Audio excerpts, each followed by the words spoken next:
Hi, it's Bob Iaccino, co-founder and chief market strategist of Path Trading Partners, as well as being the co-host of the Futures Edge podcast, Finance Unfiltered. Now, I'm talking about market conditions. And what we saw on Monday looked on its face to be sort of a raising cash scenario, the kind of sell-off where investors sell everything that has been stronger of late to satisfy margin calls and other demands for capital for what we'll call less successful investments. Now, there's no way for me to confirm that's actually what happened on Monday, but when you see continued pressure through the early morning session all the way through midday, where there's sell-offs happening in stocks, gold, silver, copper, crude oil, the US dollar, well, that's what it looks like. And the only thing showing any strength are the Japanese yen, the Swiss franc, and the US Treasury.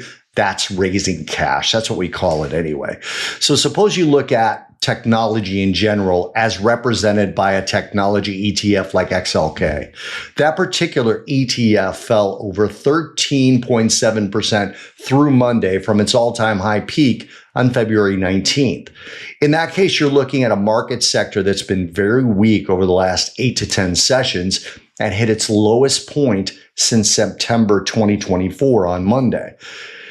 That sector should be on your radar as to whether it continues lower or starts to put in a base that potentially could show a bounce coming for tech and subsequently for the NASDAQ.